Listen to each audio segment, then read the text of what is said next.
Nations Unies, la traite des êtres humains est devenue le troisième commerce criminel illégal après le trafic de drogue et d'armes. Son commerce génère chaque année à l'échelle mondiale aux trafiquants 150 milliards de dollars selon l'Organisation internationale du travail. Beaucoup en sont victimes. Mesdames et messieurs, internautes de ODD TV, aujourd'hui 30 juillet 2023, la communauté internationale célèbre la journée mondiale contre la traite des êtres humains. Ce phénomène qui entache la dignité humaine et fait plusieurs victimes. Mais qu'est-ce que c'est que cette pratique? Comment se manifeste-t-elle? Et quel est l'arsenal juridique mis en place au Bénin pour faire face à ce phénomène? Ce sont autant de questions auxquelles nous allons répondre ici, dans cette émission spéciale, avec notre invité. Monsieur Maxime Y.D. Agua, bonjour. Bonjour, madame. Alors, vous êtes doctorant en droit public. Actuellement, vous êtes chargé de programme du réseau des structures de protection des enfants en situation difficile, RESPESD. Vous avez été conseiller technique pour le programme d'appui humanitaire aux communautés techniques dans la région des Plateaux au Togo. Vous avez également été conseiller juridique chargé de l'instruction des dossiers à l'autorité de protection des données à caractère personnel, APDP. Exactement. Voilà. Alors, bienvenue à vous et merci d'avoir accepté notre invitation. C'est moi, merci. Alors, Monsieur Agua, on parle de la traite des êtres humains. Qu'est-ce que c'est? Eh bien, la traite est définie comme le processus qui part du recrutement, du transport et de la mise au travail de quelqu'un, un être humain, pour des raisons d'ordre économique qui ne vont pas à son profit. Et donc, la traite est une forme dévalorisante de l'être humain qui, je dirais, dénature. Oui, ça entache la dignité, comme je l'ai dit. Tout à fait. Et je vous dirais tout à l'heure que c'est un phénomène qui a la peau dure. Et la traite des personnes est souvent décrite en termes d'offres et de demandes.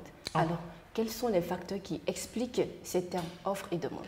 Alors, la traite, je l'ai dit tantôt, a pour terreau l'exploitation de l'être humain pour des fins économiques. Ouais. Alors, pourquoi la traite? Pourquoi la traite? Parce qu'il y a des demandeurs. Et pourquoi elle persiste? Parce qu'il y a des gens qui non seulement s'en prévalent, mais également en font un fonds de commerce. Il y a des gens qui vont à la traite par ignorance et il y en a qui y vont parce que justement, ils pensent pouvoir décider d'eux-mêmes. Et ce n'est qu'après qu'ils se rendent compte qu'ils se sont jetés, permettez l'expression, dans la gueule du loup. Voilà, et comment se manifeste cette traite? Comment on reconnaît une victime de cette traite? Alors, ce n'est pas évident de savoir que le monsieur ou l'enfant que vous avez en face de vous est un potentiel candidat à la traite ou déjà dans la situation de traite. On dit souvent que tout le monde en est victime. Tout le monde est potentiellement exposé à la traite des êtres humains. Voilà. Et les facteurs qui favorisent la traite, c'est essentiellement la pauvreté, entre guillemets. Mais vous savez, la pire forme de pauvreté, elle se veut morale et non matérielle. Je reviendrai là-dessus, si vous le permettez. Alors, comment on peut déceler ou détecter un candidat à la traite? Un candidat à la traite est d'abord sous l'emprise de quelqu'un. Pour la plupart du temps, un passeur. Un enfant qui est aux côtés d'un homme qui le fait traverser la frontière. A priori, n'est pas un sujet, je dirais, à préoccupation. Mais pour nous, acteurs de protection, il nous suffit de lire dans le visage de cet enfant, je dirais, un état de stress, de préoccupation, de l'anxiété. On se dit, il y a quelque chose qui ne va pas. Il y a quelque chose derrière. Vous voyez un adulte qui traverse la frontière avec quelqu'un qui, lui, est très à l'aise. Et vous vous dites, mais comment se fait-il que lui, il a l'air dépaysé, il a l'air sous autorité. Donc, vous pouvez déjà deviner dans une certaine mesure que ce monsieur est potentiellement un candidat à la traite. Mais la traite va au-delà de ce que nous voyons. J'ai dit l'une des causes qui justifie la persistance de ce phénomène, c'est la pauvreté. Oui. On vous promet une vie Eldorado. Voilà. On vous dit, écoutez, si vous venez avec nous, vous aurez un travail, une bonne rémunération, on vous miroite, je dirais, un monde d'Alice au pays de merveilles, et donc vous vous emballez et vous partez. Alors, vous arrivez au pays de destination et vous êtes livré à un système où vous êtes dépossédé de vos droits élémentaires d'aller et de venir. On parle là de la tromperie et rapidement on va revenir sur les différents types de cette traite. C'est ça. Quels sont les différents types de traite des êtres humains qui existent? La traite a plusieurs facettes. Oui. Vous avez la traite qui se traduit par des travaux pénibles. Oui, des travaux forcés. Enfin, forcés. En termes simples? Oui, en termes simples, si vous voulez. Vous avez la traite qui se traduit par la prostitution. Vous avez la traite qui se traduit par, je dirais, les crimes organisés. Et c'est justement dans la traite que vous avez le commerce des organes humains. Les Nations Unies, justement, ont attiré l'attention des États sur le fait que la traite est un terreau, je dirais, assez porteur pour le trafic des organes humains. Le trafic qui nous intéresse le plus, nous autres acteurs de protection d'enfants, évidemment, comme vous pouvez le deviner, c'est le trafic des enfants, la lutte contre le trafic des enfants. Et nous sommes à cheval sur cette thématique depuis un certain nombre d'années, tout dernièrement avec le concours de l'OIM, Organisation internationale des migrations. Nous avons implémenté ici au Bénin et au Togo un programme qui nous a donné l'occasion de capaciter les acteurs de protection d'enfants sur la thématique dont nous parlons. Et vous me donnez l'occasion de dire que la traite est un phénomène qui nous préoccupe à plus d'un titre. Le Bénin a un arsenal juridique qui protège et promeuve l'être humain. Déjà, on a commencé par parler du Bénin et il y a une étude effectuée par l'UNESCO. Les résultats de cette étude ont été publiés en 2007 dans un document intitulé « La traite des personnes au Bénin, facteurs et recommandations ». Donc, selon cette étude, je cite, « Le Bénin est un pays d'origine, de transit et de destination pour les activités de traite des personnes. » Absolument. Le Bénin est un pays d'origine, de transit et de destination. D'origine, pourquoi? Parce que du Bénin, des gens se livrent à la traite. Le Bénin est un pays de passage pour des gens venant d'ailleurs, pour ailleurs. Donc, ce qui fait du Bénin un transit? Un pays de transit. Et le Bénin est également un pays de destination des victimes de la traite. Parce que les victimes viennent d'ailleurs. Et dans ce sens, il y a eu l'avènement en 2006 d'une loi, la loi 2006-04, portant conditions de déplacement et de lutte contre la traite des enfants en République du Bénin. Cela fait partie justement de l'arsenal juridique. Cela fait partie justement de l'arsenal juridique béninois protégeant les enfants relativement à la thématique traite. Et cette loi a généré 3 décrets. décret 2009-694 qui définit les conditions d'entrée des enfants sur le territoire béninois. Le décret 2009-694 définit les conditions de déplacement des enfants à l'intérieur du territoire béninois et le 696 définit les conditions de sortie des enfants du territoire béninois. C'est pour dire que l'arsenal juridique protégeant les enfants contre la traite au Bénin existe. Au-delà, je dirais, le code pénal béninois est clair là-dessus. La traite est condamnée et, je dirais, nous avons également la constitution du Bénin qui dit que l'être humain est sacré.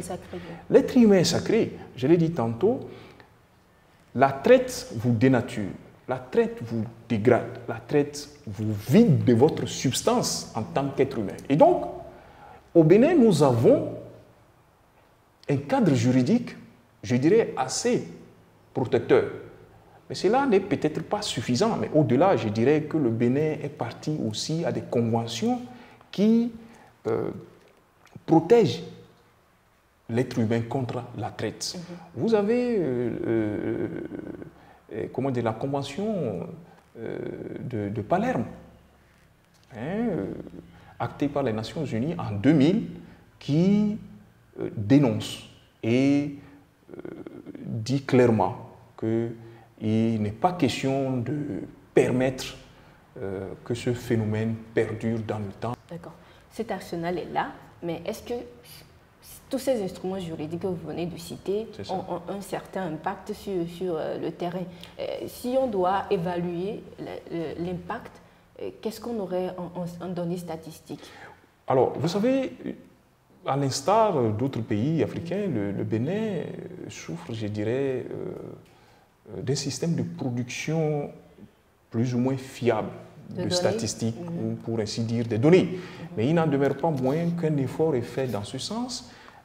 Pour ce que je sais, le ministère en charge des Affaires sociales a un service aujourd'hui dédié à la production des statistiques en lien avec la protection de l'enfant. Selon le rapport mondial 2022 de l'Office des Nations Unies contre la drogue et le crime, ONU-DC, le nombre de victimes a un peu diminué en 2020 de 11%.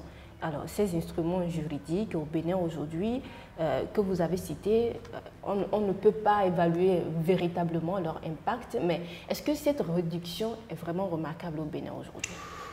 Oui, je crois que des efforts sont faits. Des efforts sont faits par les pouvoirs publics. J'avoue, de ma position, je puis dire que de plus en plus les acteurs de la chaîne de protection d'enfants que je connais, par ailleurs, font un travail remarquable. Aujourd'hui, il ne vous est pas loisible de sortir avec un nombre d'enfants, je dirais, impressionnant du territoire national. La police va vous interpeller pour vous demander où est-ce que vous allez avec ces enfants-là. Voyez-vous? Donc, le système d'alerte est tel que le phénomène du reste, le trafic des êtres humains, des enfants, en l'occurrence la traite des enfants transfrontalières, aujourd'hui ce phénomène est plus ou moins maîtrisé. Mais vous savez, la traite a plusieurs facettes. Les enfants talibés que vous voyez dans nos rues, c'est une forme de traite qui ne dit pas son nom. Parce que c'est des parents... Mais est-ce que les victimes arrivent quand même à parler? Parce Justement, que c'est le grand défi concernant le sujet aujourd'hui. C'est ça. Alors je disais tantôt, les enfants que vous voyez... On va aller directement sur cette question, oui. Puisque le temps nous presse un peu. Ok, le temps nous presse. Oui. Alors ces enfants sont victimes de la traite, si vous voulez. Oui. Est-ce qu'ils ont véritablement droit au chapitre? Je dirais non.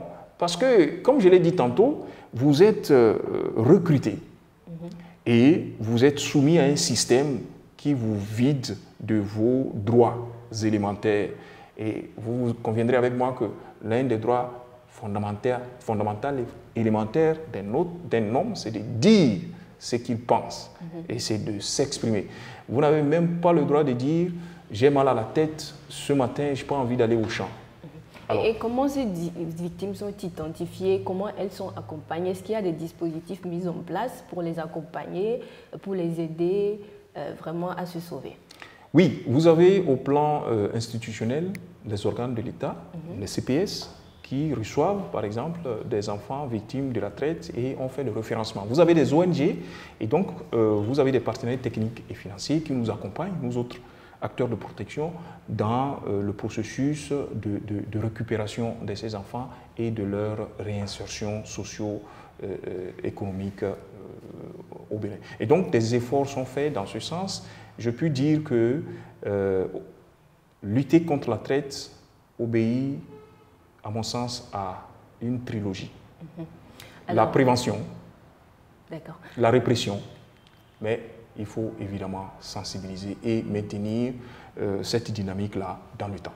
Alors, nous sommes déjà à la fin de cette émission. Alors, quel est l'appel que vous pouvez lancer à l'endroit de la communauté internationale? Je voudrais aujourd'hui, si vous le permettez, espérer que ceux qui ont choisi de se faire de l'argent dans ce domaine-là, je voudrais espérer qu'ils veillent bien à arrêter cette activité parce qu'elle est déshumanisante, elle est avilissante et par-delà tout, elle ne nous rend pas service, elle ne rend service à personne, ni aux victimes, ni à ceux qui en profitent, les passeurs, et par ailleurs, elle ne rend pas forcément service à ceux qui en bénéficient. Je vous remercie. Merci beaucoup à vous aussi, M. Maxime Agua. Merci d'avoir été des nôtres, merci de votre disponibilité et à vous, chers amis internautes, merci de votre aimable attention. L'être humain est sacré. C'est la fin de cette émission. On se donne rendez-vous pour très prochainement.